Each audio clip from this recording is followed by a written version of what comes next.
Soy Percy Vilches Salvatierra, estamos en el episodio dominical de Libertad Bajo Palabra y vamos a conversar esta noche con el poeta argentino que radica en España hace casi 20 años, se llama Arturo Porra y es un especialista en poéticas en la diáspora, en el éxodo, en el exilio.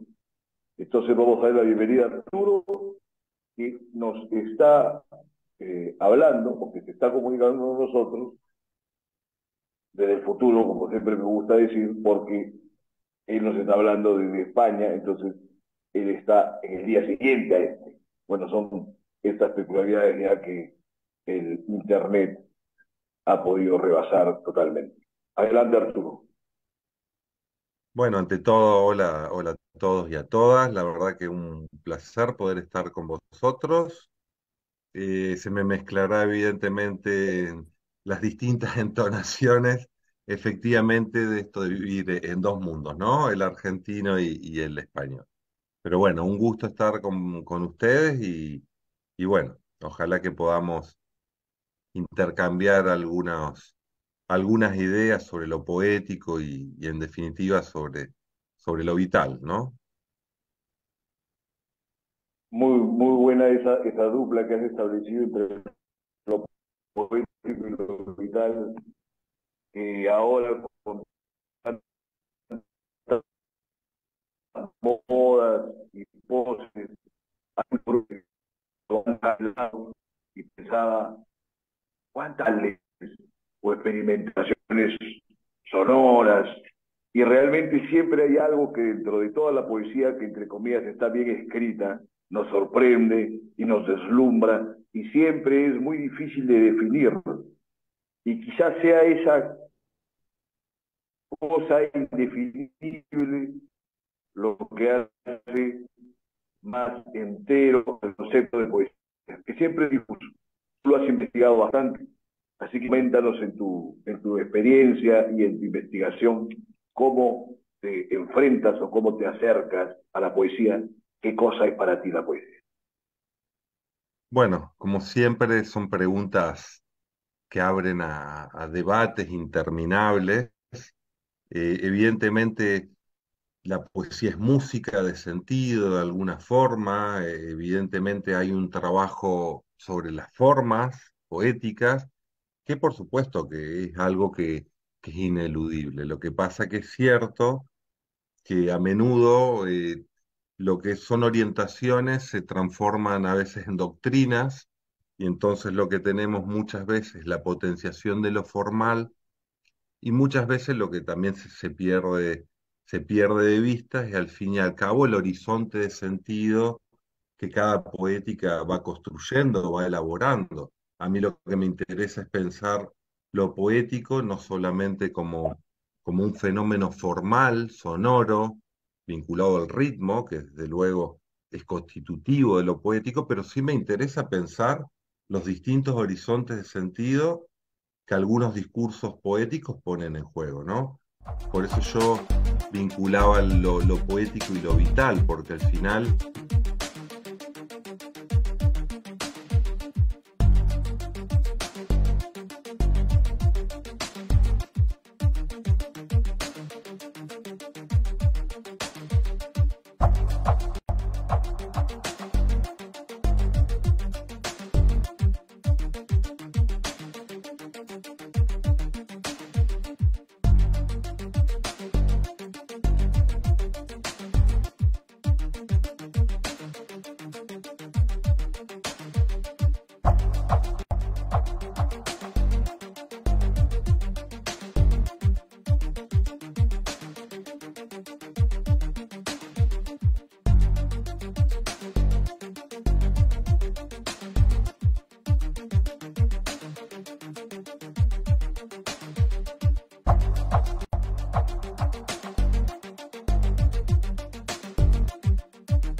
Buenas noches.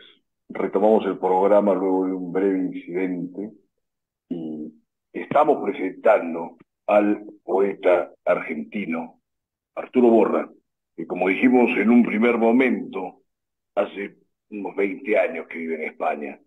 Él ha abordado la poesía, tanto de su praxis como autor, como investigador, desde una perspectiva que está muy cifrada en lo que puede realmente transmitirse a través de la poesía, no dejándola solo en los rincones encantatorios o pseudoencantatorios o meramente sonoros, bueno, que están de moda también en algunos lados, ¿no? Sino que busca dotarle a la poesía de unos complementos, algunos elementos mayores. Y partiendo, como decía, de esta idea de la diáspora, del exilio, del éxodo, que él nos va a poder comentar con mucho mayor detalle en esta ocasión, puesto que nuestro interés es que constancia de su testimonio y de su propio desarrollo de pensamiento en torno a estos temas, como hacemos con todos nuestros invitados, ¿no? Entonces, adelante una vez más, Arturo. Bueno, ante todo, gracias, Percy. A ver, cuando uno se desplaza geográficamente, también está construyendo, está reconfigurando su espacio simbólico, no solo el espacio geográfico, ¿no? Y de algún modo, cuando hace ya algunos años retomé la expresión de las poéticas en diáspora para pensar precisamente una serie de discursos que se desplazan de espacio simbólico, que cuestionan de algún modo lo que son los discursos cotidianos, incluso las mismas formas de enunciación que vamos instalando como naturales, ¿no? De algún modo, la poesía lo que pone en juego es otra lengua, no siempre, también hay que decirlo, hay una creciente trivialización y banalización de lo que son los propios discursos poéticos. Los vemos con la poesía Instagramer, con bueno, estos discursos que se plantean a sí mismos como poéticos, que lo único que hacen es reafirmar un sentido común, ¿no? En el sentido peor del término, es decir, repiten una serie de tópicos vinculados a lo que vendría a ser la felicidad, la conquista del yo, de las experiencias orgiásticas o de la sexualidad y de los excesos, ¿no? A mí estas estéticas, la verdad, me interesa muy poco. Todo lo que tiene que ver con otras estéticas más formalistas me parece que a menudo lo que se pierde de vista es el pulso con el sentido, que al final es un poema, ¿no? Un poema, además de ser un constructo formal o un aparato retórico, no deberíamos olvidar que al fin y al cabo pone en juego ciertos sentidos, y a mí lo que me interesa indagar, lo poético, me interesa indagarlo no solo como un fenómeno sonoro formal, sino precisamente como un proceso de sentido, como una práctica en la que se construye sentido y mediante el cual nos posicionamos de un modo concreto frente al mundo. En ese mundo, evidentemente, estamos todos y todas, y está esto que hemos llamado diáspora, que al fin y al cabo no es otra cuestión que hacer del movimiento nuestra propia casa. Es lo que muchas personas, cuando decidimos desplazarnos, nos ocurre, pero es también el viaje inmóvil del que hablaban los místicos, ¿no? La posibilidad que a través de la poesía podamos cambiar nuestra mirada, podamos volver a interrogar el mundo desde otro lugar. Y a mí eso me parece que un abordaje de lo poético que pierda de vista precisamente esta búsqueda, que no es solo formal, bueno, me parece una forma de caer en un cierto reduccionismo, ¿no? Nos quedamos con la Manieri- música y nos quedamos del sentido. Dime, dime. Claro, te decía que eso es un manierismo de alguna manera, pero dentro de lo que tú nos explicas y comentas, yo te diría en ese posicionamiento ante el mundo y esa onda como de transformación de uno mismo, quizás también se ve afectada a la sociedad, porque Digo, ¿ahí qué pesa más para ti? ¿Lo espiritual o lo político? Porque me parece que están esos dos términos oscilando ahí sobre esta conceptualización, ¿o no? Sí, ¿Cómo lo ves tú mismo? bueno, yo creo que están estrechamente interrelacionados, ¿no? A menudo pensamos que lo espiritual conecta a lo metafísico.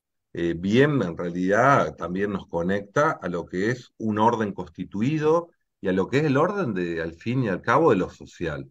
En este sentido, un espíritu siempre está vinculado a una sociedad determinada y de lo que se trata es que lo poético justamente articula esta dimensión vinculada a uno mismo, nos pone en vínculo con la sociedad a través de un discurso específico en el cual estamos planteando una relación no solo con el mundo, sino con los demás.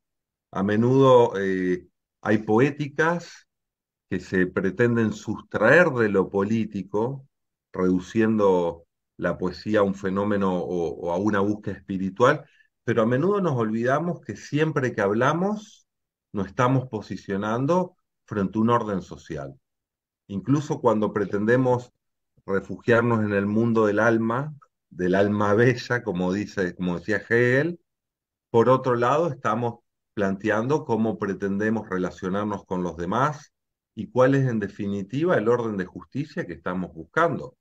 Yo siempre digo que la escritura de la poesía en determinados momentos puede ser una forma de contribuir a plantear otro orden simbólico, a pensar de otras maneras las relaciones humanas, a poner en cuestionamiento un orden social que evidentemente está planteando crecientes brechas, no solo de género, que es un tema muy actual, ¿no? Las desigualdades de género, pero tampoco deberíamos olvidarnos de las desigualdades étnicas y raciales que se están planteando en un mundo de globalización capitalista en concreto.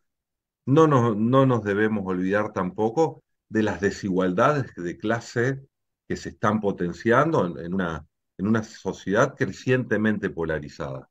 Entonces, de alguna manera, la poesía participa en las luchas de nuestro tiempo, no necesariamente en un sentido emancipador. Hay poéticas que reafirman un estado de cosas que tiene que ver con, con esta cultura hegemónica en la que nos movemos, que es la de un sujeto exitoso que se desentiende literalmente de los demás.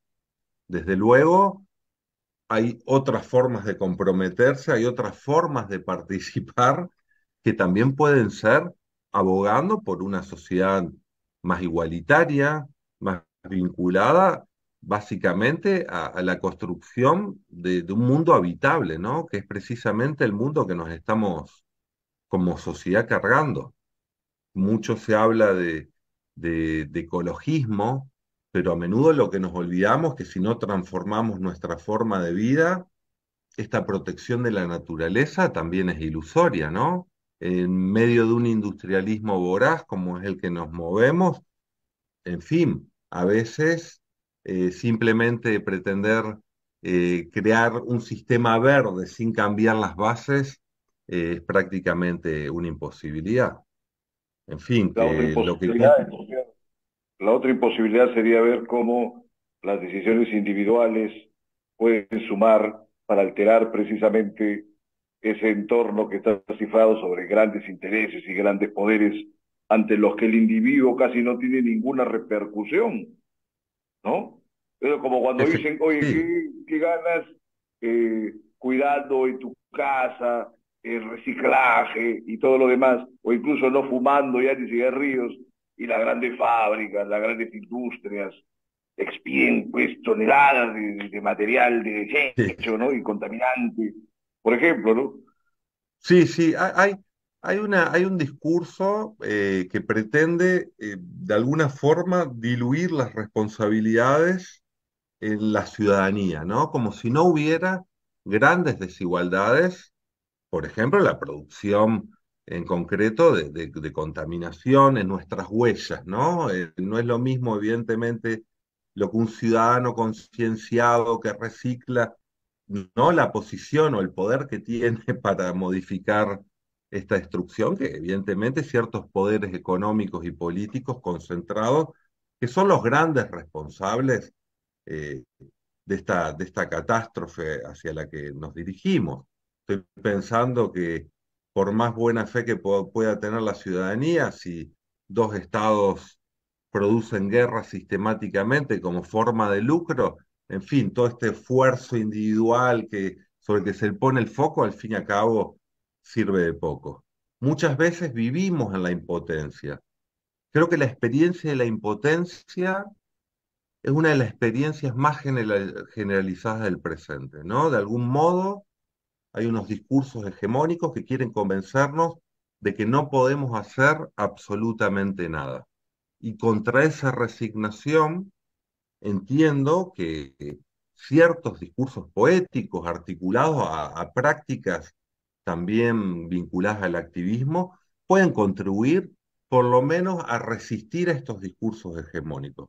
Estoy pensando en concreto cuando la poesía también forma parte de las herramientas políticas para cuestionar, por ejemplo, lo que es una sociedad patriarcal, una sociedad neoliberal que se ha desentendido absolutamente de los demás, una sociedad que plantea un vínculo con la naturaleza completamente instrumental, o incluso una sociedad que da por bueno el racismo, porque aunque todo el mundo, por ejemplo, en Europa cuestiona el racismo explícito, apenas se inmuta ante la catástrofe que ocurre diariamente, por ejemplo, en el Mediterráneo, o ante el tipo de relaciones que construye con sus ex colonias o con las personas que se desplazan porque no tienen otro camino, no tienen otro camino para intentar ponerse a salvo. Yo, de hecho, Percy, trabajo en una ONG y veo los estragos de este sistema a diario. Oh, he Los visto que estragos. eres columnista de la web de Rebelión, ¿no? Eh, que por ejemplo, Claro, ¿no? Y sí, sí, además efectivamente. he visto en tus redes que estás cercano a todos estos movimientos e incluso te ha afectado ahora último el desastre gravísimo, ¿no? Este cataclismo que se dio sobre Marruecos, o sea, estaba en el propio Marruecos ahora con esa experiencia del desastre, ¿no? Pero lo que te quería Sí, comentar era sí, sí. que todo este esquema que nos planteas es un lado que tiene una llegada, ¿no? En los medios, pero entonces podría entenderse como contraparte, que las poéticas que están cifradas, como decíamos hace rato, solamente en experimentaciones formales o en lo sonoro, o que creen en que pueden mantenerse al margen de la política, ya sea para confrontar o para hacerse adeptos descarados, que también estarían en su derecho de hacerlo, ¿no? Pero no lo hacen tampoco frontalmente porque, claro, como que todo el mundo los vería mal. Pero esa forma de apoliticismo los hace, de alguna manera, contribuir con ese conservadurismo y con ese imaginario de este exitismo falso. Y no sé si coincidirá, pero justo en la tarde estaba pensando, después de que cayó el muro de Berlín y se derrumbó la URSS, hasta ese momento, bueno, todos los que tenemos cerca de 40 años o más, siempre teníamos presente esta idea de una hecatombe nuclear, ¿no? Entonces se sentía como que ya llegaba, como que el fin del mundo estaba a un tronar de dedos. Ya hay canciones, ¿no? Forever Young de Alphaville, un montón de cosas.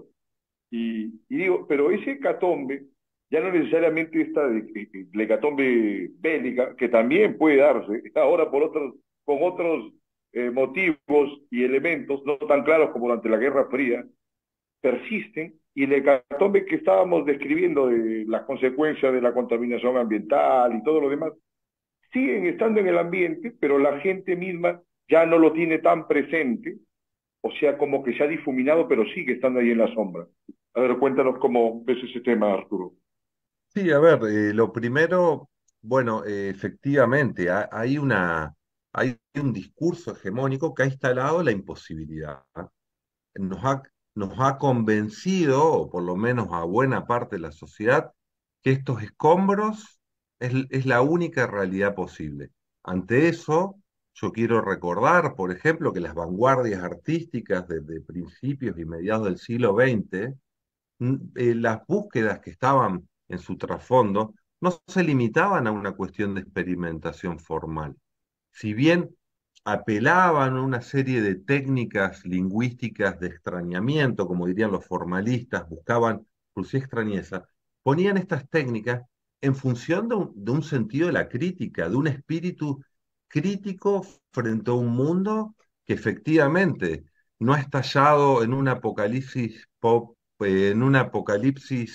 postnuclear, pero sí estalla de mil maneras bajo la forma de la proliferación de desigualdades de todo tipo, el crecimiento de la pobreza, la degradación del medio ambiente, la escalada de los racismos, de las xenofobias, de los fundamentalismos, todos estos síntomas de alguna forma están dando cuenta de un mundo social que se agota y en el cual, sin embargo, lo nuevo no puede nacer, como diría Gramsci, ¿no? Las crisis, hay un filósofo y politólogo italiano que murió en la cárcel, que es Antonio Gramsci, que él decía que las crisis son los momentos donde lo viejo muere, pero lo nuevo todavía no puede nacer.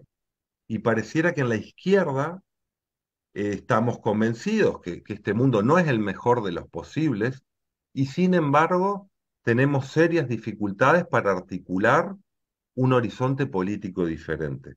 Por eso yo te decía, Percy, al principio, que a lo mejor tenemos que pensar formas de articular resistencias que ya están en marcha, ¿no? Yo, efectivamente, desde el trabajo político y de militancia que uno hace extrapartidaria, efectivamente uno apoya estos movimientos que son movimientos antirracistas, movimientos en defensa de la paz, movimientos ecologistas, movimientos feministas, en fin, lo que de alguna manera uno busca como sujeto, no solo poético, como sujeto político, es articular estas resistencias para intentar construir al fin y al cabo un mundo mejor.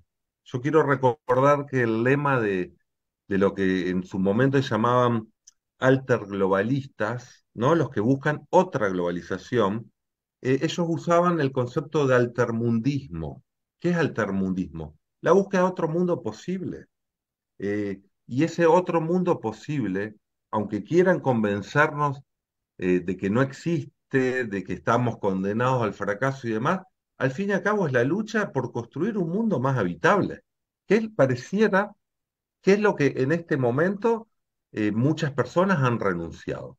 No en nombre de la conformidad o del bienestar con este sistema, que desde luego produce algunos que se autodenominan vencedores o triunfadores. Pero claro, ¿cuál es la contrapartida de eso? Millones de personas que no encuentran siquiera un sitio seguro para vivir. Y en ese sentido, Percy, entiendo que la poesía nunca puede ser neutra, nunca puede ser neutra.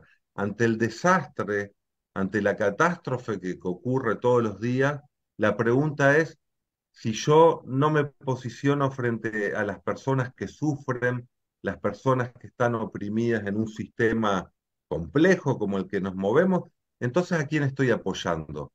¿Por quién estoy para quién estoy poniendo mi energía? E insisto, para construir un mundo bello en medio de los escombros.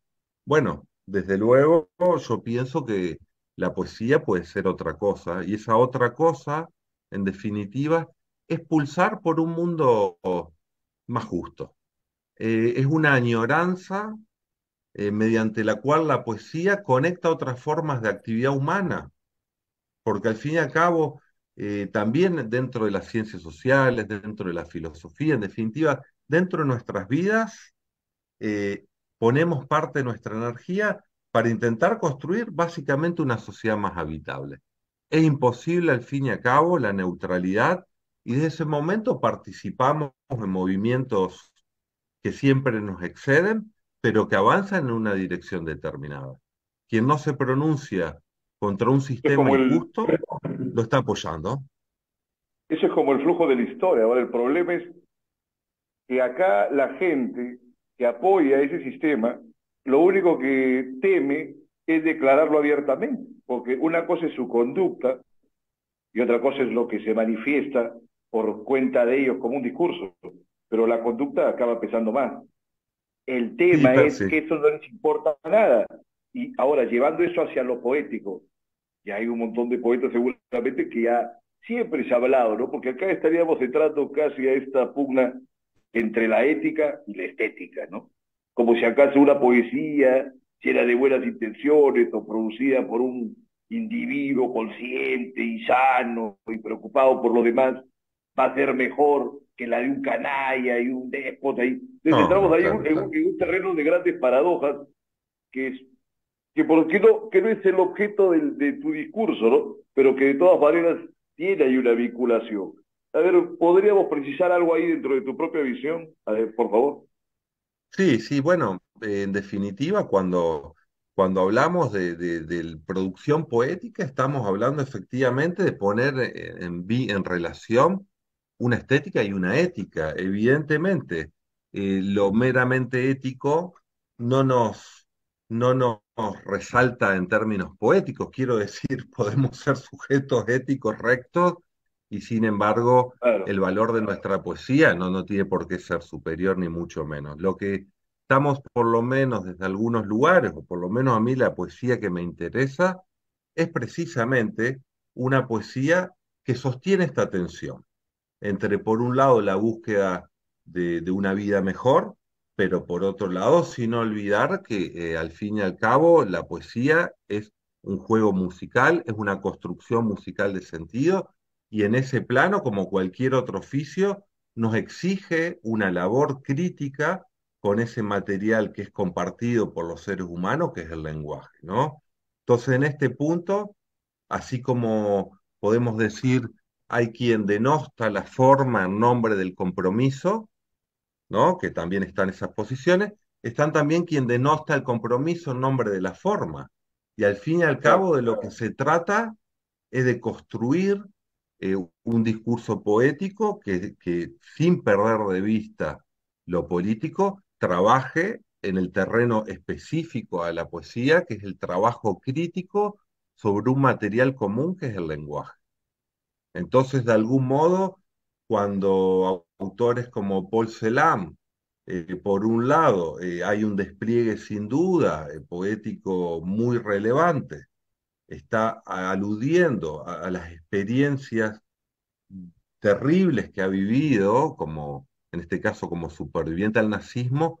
En fin, cuando se conjuga esto, lo que tenemos no es solo poesía de valor, sino poesía que nos ayuda a vivir, poesía que contiene o tiene un contenido de verdad que nos ayuda a seguir viviendo no solo por el encuentro con la belleza, sino también por este pulso con la verdad, que no es una verdad meramente descriptiva, sino que tiene que ver con esas pistas o con esas huellas que a veces nos dejan para aprender a vivir.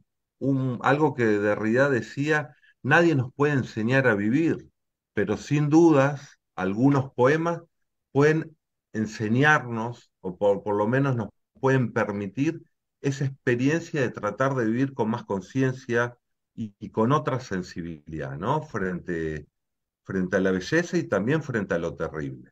A veces, en una sociedad acelerada, perdemos de vista el dolor del otro. Y yo creo que la mejor poesía no solo nos recuerda un instante de belleza en la catástrofe, sino también nos recuerda el dolor del otro y traza puentes para poder conectarnos a ese dolor. Creo que la mejor poesía, que la poesía más relevante contemporánea, plantea este cruce entre, por un lado, un trabajo crítico sobre lo formal, pero por otra también una crítica profunda a un sistema que literalmente está asfixiando o ahogando miles de vidas humanas. Y esa búsqueda sería agregarle el complemento a lo formal y a lo sonoro y al compromiso, a una especie de ámbito de la sabiduría que ya nos ayudaría a vincular estas poesías contemporáneas con las diferentes poesías que se han dado en el curso de los diferentes siglos, y que a fin de cuentas parece ser que lo único que sobrevive es esta poesía como que nos ayuda a vivir o nos enseña a vivir, bueno, y en algunos casos ya con algunos tonos épicos también como que nos enseña a morir, ¿no? Y nos muestra también el rostro de la muerte desde otra perspectiva. Pero esa es la vastedad también del mundo poético, ¿no? Estamos cubriendo un escenario importante, pero hoy, y por último, este último campo que te digo del campo de muerte y de enfrentar la muerte, casi se ve muy poco también, ¿no? Ahora último. No lo he visto tanto. Sí, Lo vi, sí, por sí, ejemplo, en un poeta que casualmente me ha vinculado con varios poetas ahora de España, que es Hafler, ¿no? En un poema Sansara que a todo el mundo lo deslumbró cuando lo pusieron en el Facebook. Y por sí, ejemplo, sí. es un poema raro entre tantos tiempos que pululan y hay cualquier cantidad de poemas que abordan cualquier cosa menos pues, los temas de fondo, ¿no? Que ahora también mucha gente, no sé si en su gran mayoría, pero por lo menos por acá, como que dejan de lado, dicen, ¿no? El amor, la muerte. Al final, alguien decía como que el ser humano no tiene más que 4 o 5 temas que proponer, y sin embargo esos 4 o 5 temas grandiosos que han hecho toda la historia de la literatura durante siglos, ahora como que se dejan al margen, ¿no? No sé. ¿Cuál Sí, será tu sí. impresión en tus Bueno, investigaciones? sí, Percy, estás tocando, bueno, muchos puntos neurálgicos, ¿no? De los debates presentes. Para partir de lo que comentaba, con Rodolfo Hasler, de hecho, estábamos hablando antes de que yo vaya a Marruecos, porque él escribió un poemario hermoso que es Hospital de Cigüeñas, que se inspira en un espacio que está en Marrakech, precisamente. Y en Marrakech, como una referencia concreta de mi vida, pero porque permite tematizar lo que estamos hablando, ahí aparece la fragilidad de la muerte. Hay un terremoto en el que lamentablemente también estaba yo, eh, me sorprendió en Marrakech, y efectivamente ahí aparece la muerte.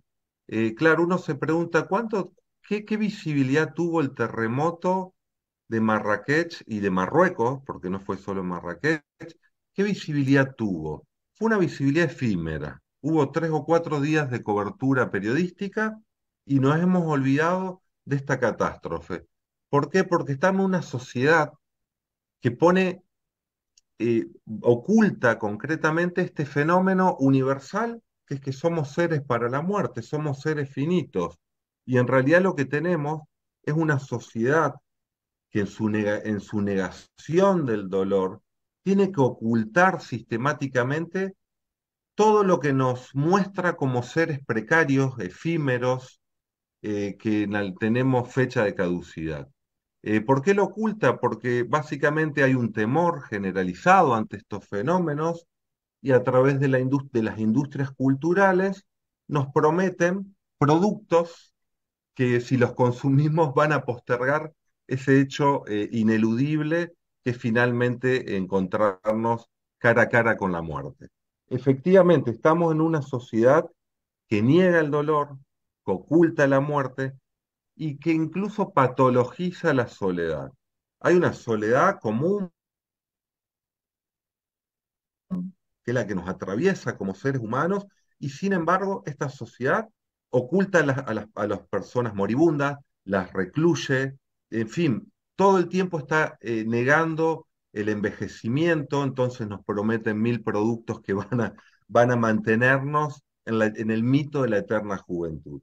Contra eso, contra esta negación de la muerte, cierta poesía, y quiero decir cierta poesía porque otra replica este mismo fenómeno, pero otra poesía, la que a mí particularmente me interesa, lo que nos está recordando que como seres humanos somos sujetos mortales, seres frágiles que están tambaleando en un abismo, aunque cierren los ojos, ¿sí?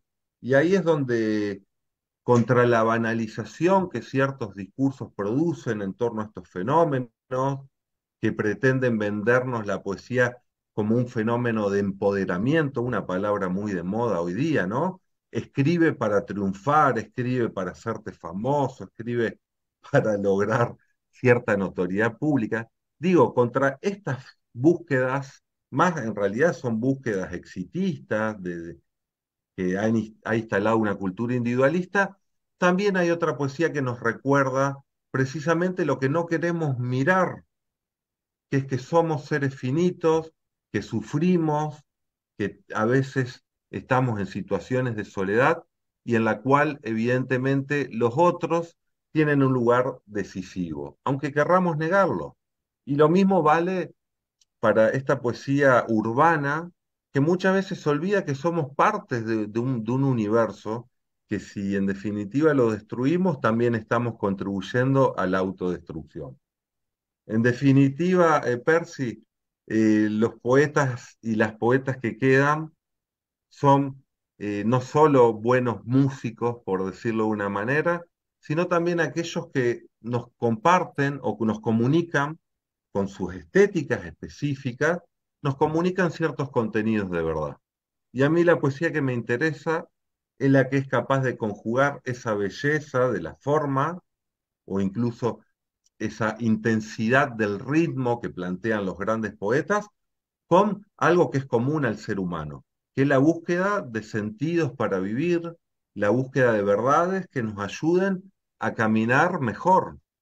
Algo que desde luego las industrias culturales no están haciendo. Lo que sí están haciendo es incentivarnos a un consumo ilimitado como presunta promesa de felicidad. Y en realidad sabemos que esa felicidad en cada consumo se posterga, ¿no?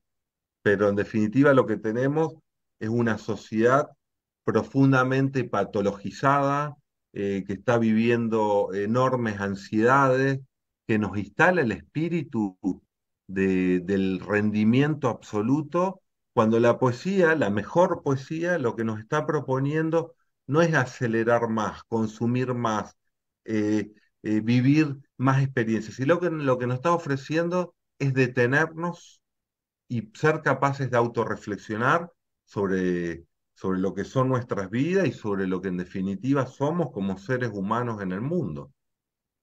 Por lo menos criticar esa suerte de felicidades que están programadas para obsolecer, ¿no? Como varios productos tecnológicos.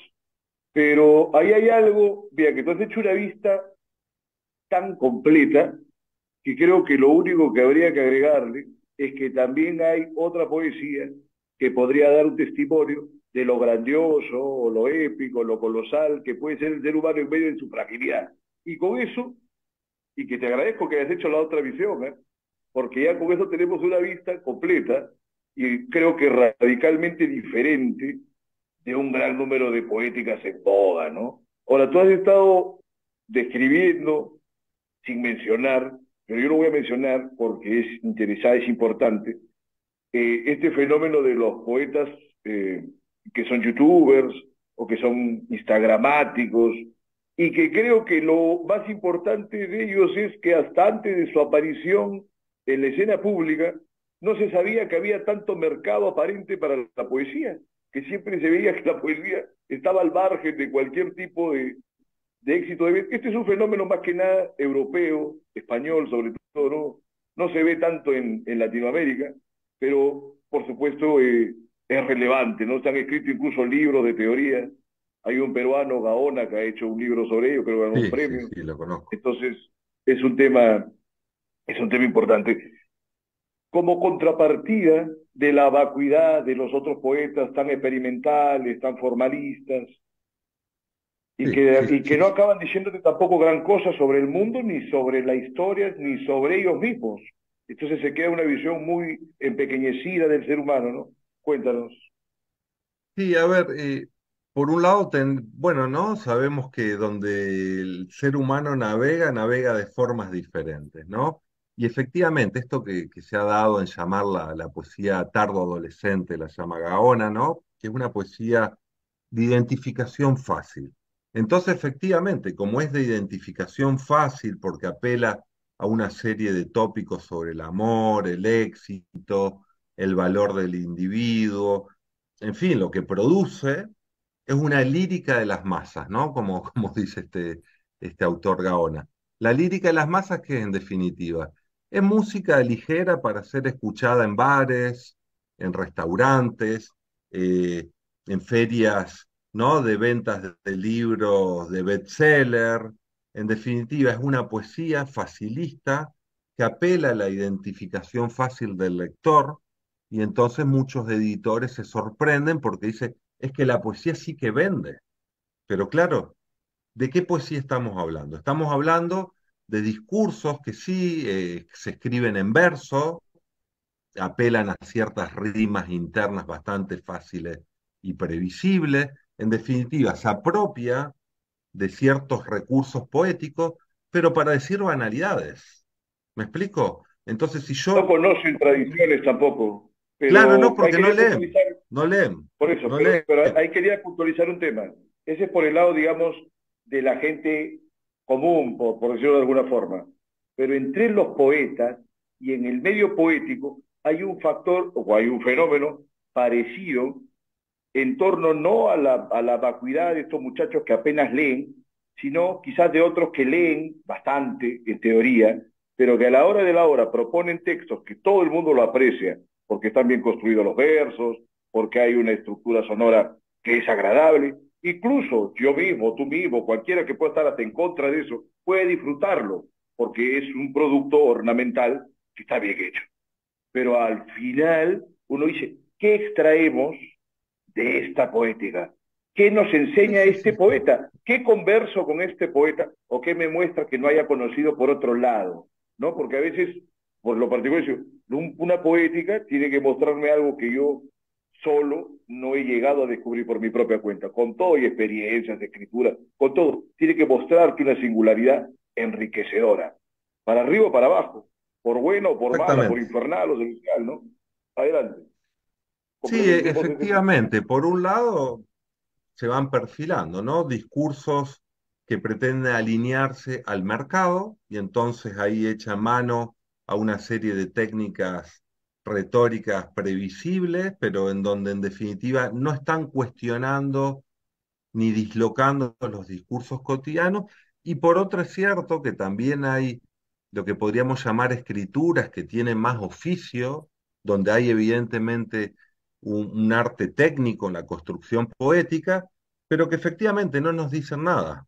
Yo lo llamo las máquinas retóricas relucientes, ¿no? A veces podemos tener máquinas retóricas muy poderosas, pero que nos dejan indiferentes. A veces simplemente se incurre en una forma de juego que por lo demás respetable como cualquier otro juego, pero en donde evidentemente no nos están dando estos aspectos que estamos buscando en la poesía, que tiene que ver con verdades que nos ayuden a vivir, verdades que nos ayuden, como tú bien decías, que también nos ayuden a morir, a prepararnos para la muerte. De la misma manera que la filosofía es la preparación para la muerte, la poesía también puede ayudarnos a ser más conscientes de nuestra fragilidad y de este reconocimiento de la fragilidad, asumir el rol fundamental y constitutivo que tienen los otros. Cuando uno es capaz de sentir esta interdependencia de lo humano, es imposible materialmente que se desentienda de su suerte. ¿Me explico? ¿Qué es lo que en la actualidad hacemos? Nos desentendemos radicalmente del bienestar de los demás, por lo menos dentro de las prácticas hegemónicas. Entonces, de algún modo, para resumir, yo lo que busco efectivamente es una poesía que por un lado tenga esta musicalidad que le demandamos a lo poético, pero por otra que se pulsee o que pueda dar un pulso con lo enigmático que está en el ser humano, ¿no? A lo mejor indagando en ese enigma, en esa oscuridad humana que nos atraviesa a todos, a lo mejor podemos decir de forma diferente cosas que no sabemos, ¿no? A lo mejor podemos incursionar en lo desconocido y no limitarnos simplemente a repetir trivialidades ya sabidas, que es a lo que echa mano toda la industria cultural, ¿no? Repetir obviedades en otro lenguaje para producir identificaciones fáciles que evidentemente mueven el mercado. Pero evidentemente esta lírica masiva para mí no tiene nada que ver con lo que es la exploración radical que supone la práctica poética. por lo menos la que a mí me interesa.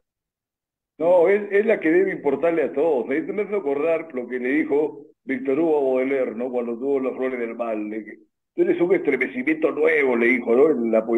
Toda poesía debe ser un estremecimiento nuevo siempre. No es que todo el mundo tenga que ponerse como Baudelaire, pero si estás proponiendo algo que no causa ningún espasmo o impresión sobre la gente, un impacto, entonces es algo que está de más. Pero los modos Efectivamente. eufemísticos y cortesanos del medio cultural también hacen que se evite muchas veces hacer crítica. Acá casi no hay crítica. De España el otro hablaba con Víctor Vivo y me dice, aquí en España tampoco hay crítica. Me dice. Le digo, bueno, entonces estamos compenetrados en la península y Latinoamérica porque crítica casi no hay. No, tú si haces No, crítica no, hay un de vez en acorralamiento. cuando, hay Hay, excepciones, ¿no?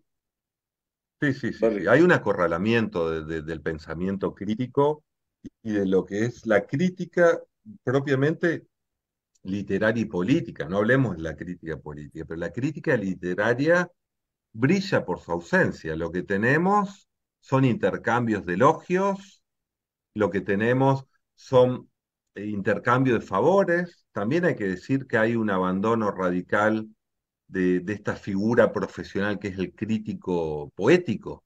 Es que además de que esta figura se ha esfumado entre los propios poetas, ha proliferado un pacto de no agresión mutua, ¿no? ¿Por qué? Porque Claro. en este mundillo que realmente es minoritario, claro, la gente convierte sus creaciones en atributos de su yo. Entonces, cualquier cuestionamiento a un poema se convierte en una agresión al yo.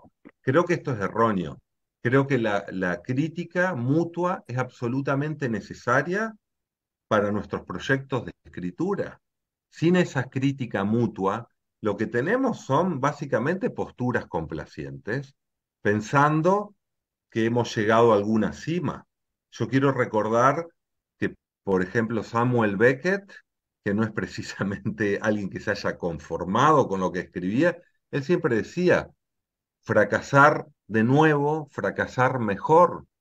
Cuando uno está pulseándose con la oscuridad, cuando uno se pulsea con el lenguaje en busca de una verdad que nos ayude a vivir, conformarse es la muerte. De lo que se trata es justamente promover el inconformismo ante las formas que hemos podido elaborar, ¿no? De alguna manera tú preguntabas por el espíritu. El espíritu, de algún modo, es aquello que nos empuja a cuestionar lo que estamos haciendo y a buscar hacerlo mejor, aunque en este camino siempre sabemos que vamos a fracasar.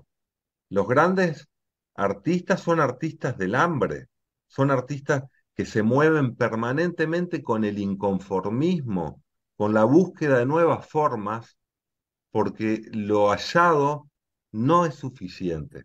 Si olvidamos ese espíritu conformista, lo que tenemos es poesía para el mercado o poesía para entendidos, pero en Claro. definitiva no una poesía que nos ayude para vivir, que es la que a mí me interesa, aquella que me está de alguna forma murmurando algo que yo no sabía, que está vociferando con el secreto, con aquello que se nos escapa, ¿no? Y esa realmente es la poesía que nos conmueve. Estoy pensando cuando uno lee un poema de Alejandra Pizarnik, cuando lee a Emily Dickinson, cuando lee a Antonio Gamoneda, lo que se está encontrando es con una escritura que nos está diciendo algo de las vidas de esas personas y que a través del ahondamiento en la singularidad nos está diciendo también algo sobre nosotros mismos, ¿no? Y esa es la poesía donde la identificación no es un mecanismo fácil para vender. Lo que hay es una comunicación profunda que está trastornando lo que es la comunicación cotidiana. Por eso mucha gente escapa a la poesía. Escapa a la poesía porque tiene miedo a enfrentarse a esas verdades más duras sobre el ser humano y sobre nosotros mismos. No nos olvidemos algo que dice muy bien Julia Kristeva, que dice, la poesía a veces, o la escritura misma, es un borrador del inconsciente. Y cuando aparece el inconsciente y la oscuridad humana, muchas personas salen aterrorizadas, no quieren afrontar esa oscuridad que también nos dice. Que también es un producto de la banalización de toda la sociedad contemporánea, en que ya todos esos temas de fondo ahora se ven casi como elementos proscriptos, ¿no? Hay cualquier cantidad de obras y de películas que en este momento serían un sacrificio doble o triple para sus autores, porque contravendrían todo el esquema de estas protecciones falaces que han establecido toda esta gente, incluso en ámbitos académicos, ¿no? Como se ve a cada rato que en los Estados Unidos hay alumnos que se quejan ante los profesores porque les aparecieron canciones demasiado bruscos por presentarles alguna idea. Entonces, estamos en camino hacia un desastre totalmente cubierto y Efectivamente. resguardado por algodones de azúcar que encubren atrocidades bajo ellos, ¿no? O armas letales, una Sí, cosa así. el reino de la falsa transparencia, ¿no? Digo la falsa transparencia porque para que algo en un momento se instale como evidente, hubo todo un trabajo simbólico previo, hubo una serie de discursos que se repiten a través de los medios de comunicación, a través de diferentes instituciones, donde van instalando que lo complejo debe generar rechazo. Entonces resulta que lo complejo, que es precisamente el corazón de lo real, directamente es sacrificado, como decías vos que hablabas del sacrificio, ¿no? En definitiva, arrancamos el corazón de lo real, que es la complejidad, para quedarnos con pseudo verdades tranquilizadoras, para quedarnos con eslóganes, con tópicos o lo que son evidencias del sentido común, ¿no? Entonces, lamentablemente, hasta en el propio sistema educativo, en vez de enseñarnos a pensar, enseñarnos a cuestionar el pensamiento heredado, lo que nos enseñan es una serie de fórmulas supuestamente para triunfar. Desde luego, luego no resultan. Luego nos topamos con un mundo donde las respuestas que se nos proporcionan de los medios de comunicación, del sistema escolar, de diferentes ámbitos de nuestras vidas, luego vemos que no nos permiten responder a las problemáticas que se nos presentan. Sin embargo, sin embargo, insisto, se nos adoctrina en un rechazo de lo complejo. ¿Cuántas veces un poema es descalificado o rechazado simplemente por no ser entendible en la primera lectura? Si un poema fuera entendible en la primera lectura, no valdría la pena siquiera volver sobre ese poema. Un poema, hay veces que es verdad, ya sabemos, ¿no? Un poema se oscurece deliberadamente para simular profundidad, pero muchas otras veces simplemente se interna en la oscuridad humana. Desde ese momento es manifiesto que una lectura simplemente no va a agotar el contenido de ese poema, porque en realidad el poema lo que nos está proponiendo es una reflexión profunda que lleva tiempo y que exige un tiempo para pensar. Ese tiempo para pensar es el que crecientemente hemos perdido, ¿no? Lamentablemente. Entonces, de algún modo, Es como un loop, un buen no, poema no nos todo el tiene mundo que se puede enseñar a hacer. volver a pensar. Pero hasta allí prácticamente todo lo que describes es como que se lo endilgas al modo capitalista que rige en teoría el planeta, ¿no? Porque hasta China es un capitalismo ya con sus matices. Sí, sí. Pero ¿no será que también las propias izquierdas, al haber renunciado por los traumas evidentes y por todas las críticas muy merecidas, comparto en gran medida, contra los diferentes países donde se instalaron gobiernos de izquierda, no con sus excesos, violación de derechos humanos, etcétera, se hayan retraído tanto que la idea de la revolución también la han dejado de lado, y esto lo analizan varios críticos del posmodernismo, ¿no? Pero, o sea, empiezan a estar con esos elementos que comentamos hace rato, ¿no? La lucha por el medio ambiente, las cuestiones de género, lo de los LGTBIQ, más, todo lo demás. Sin embargo, todo eso al margen de una idea de una transformación total, ¿no? De una idea de revolución. incluso ese temor a la violencia y otros también ya con unos excesos delirantes, también con el propio ejercicio de la violencia, ¿no? Con movimientos terroristas de izquierda en diferentes locaciones del mundo. Pero, por ejemplo, a ti que no eres un peruano, por ejemplo, yo te diría, ¿no? No sé si has escuchado, pero del MRTA y el MIR, que son dos movimientos políticos, pero que estados cercanos, son como una sucesión, de unos 20 años de diferencia, ponte. Olay era el líder del MRTA, procesado hasta como 40 años preso, todo lo demás. Y él, por supuesto, todo el mundo lo considera un terrorista. Y de la Puente Uceda, que era el jefe militar y teórico del MIR en el 65, que lo acabaron las fuerzas del ejército, es visto por mucha gente como un héroe o como un revolucionario. Y mira tú la diferencia que hay de un revolucionario a un terrorista. Si le pregunto esa cosa a un peruano, a uno que esté a favor de Polay, jamás lo puede decir porque acá hay un delito de la apología al terrorismo, ¿no? Pero en realidad ese terrorismo es un proceso revolucionario, extremista, demente por un lado, pero que tiene esa raigambre. Es complicado. No sé cómo se ve eso en otras, en Argentina, por ejemplo, Sí, sí, sí, sí. ¿no? Eh, sí, bueno, yo creo que tocas muchos puntos centrales, ¿no? En el presente. Por lo primero, efectivamente, la izquierda ha acusado, las izquierdas históricas han acusado un golpe que tiene que ver, ¿no? Con la caída del muro. Muchas de las izquierdas a nivel mundial, a partir de ese momento histórico, como tú dices, han renunciado incluso a la propia idea de revolución, ¿no? De alguna manera, aquí hay una claudicación en el pensamiento político de la izquierda y creo que uno de los desafíos centrales del presente, por lo menos de la izquierda política, es pensar qué significa hoy la revolución, ¿no?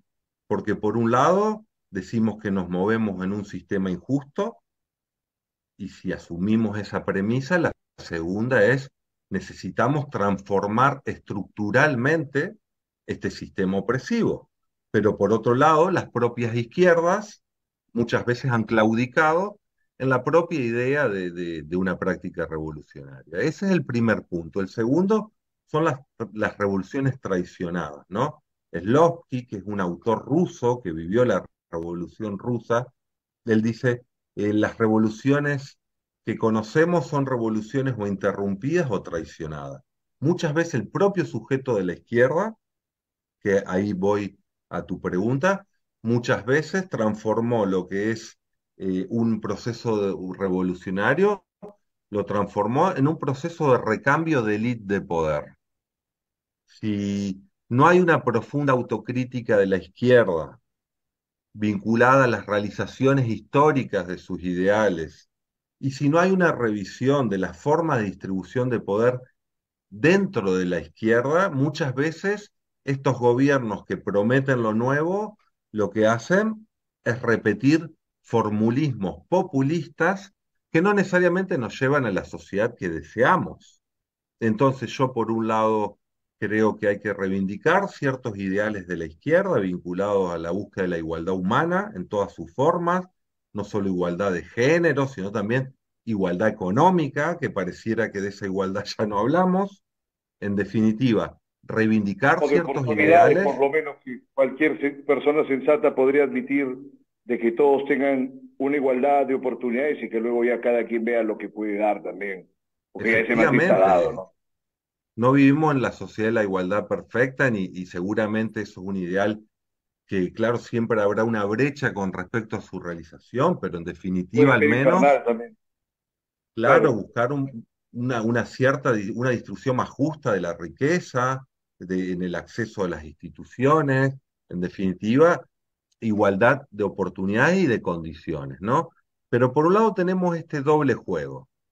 Hay un fracaso en ciertas experiencias históricas, por otra tenemos una claudicación política de las propias izquierdas y por otra la conciencia creciente de los fracasos históricos basados de alguna manera en el lugar que se le atribuyó a los sujetos de la vanguardia política, ¿no? Con esto lo que quiero decir es que la posmodernidad, tal vez el punto positivo que yo creo que sí ha aportado, es que ya no nos pensemos como sujetos redentores, como mesías que van a salvar el mundo.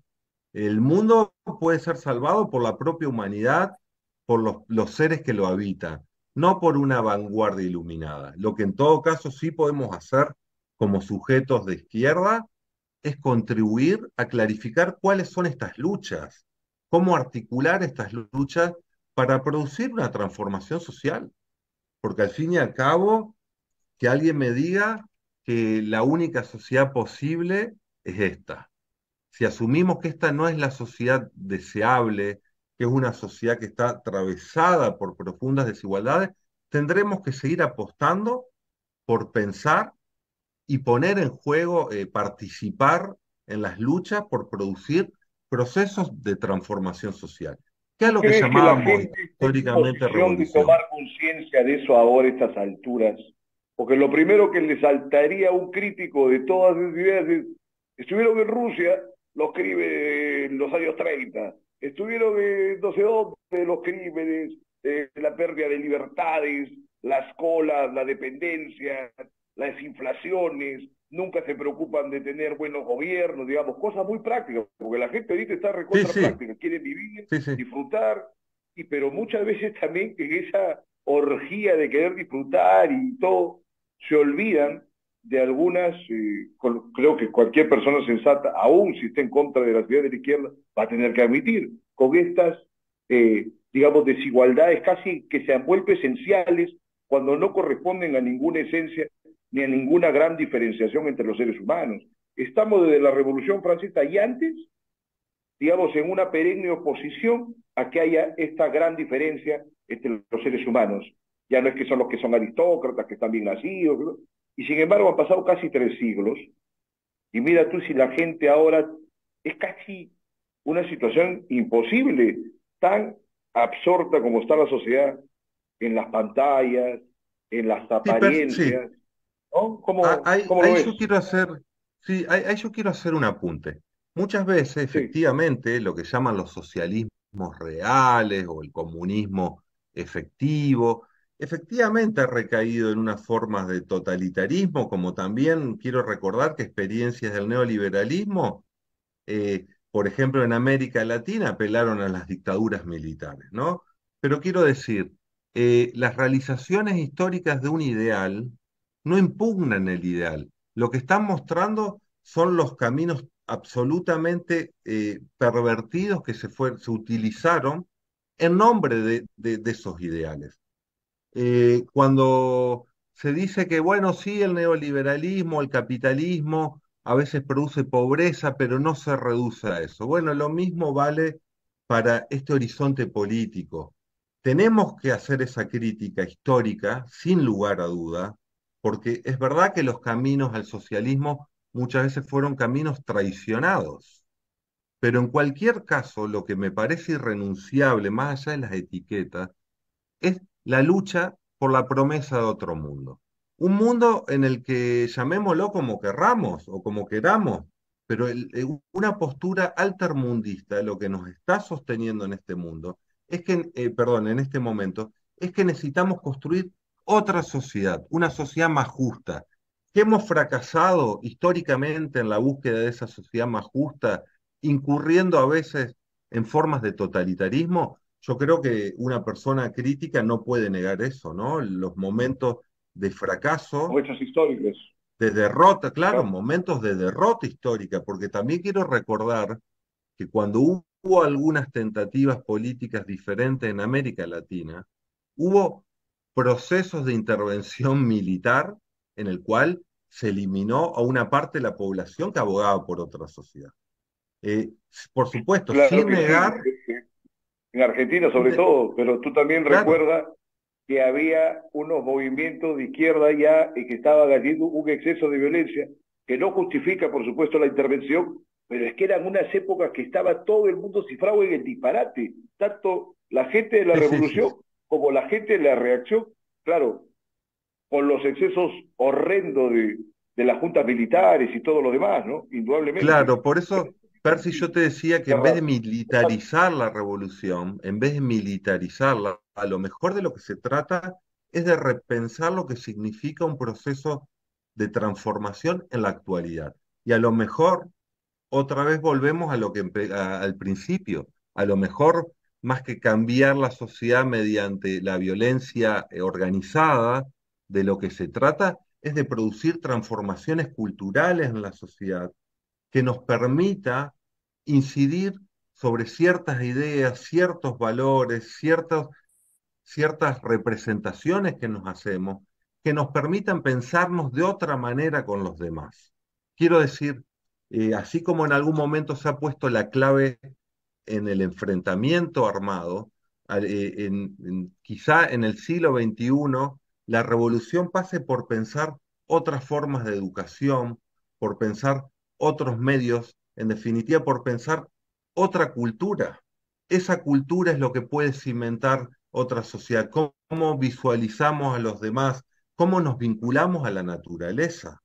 Muchas veces pensamos que la cultura es simplemente lo contrario de la naturaleza.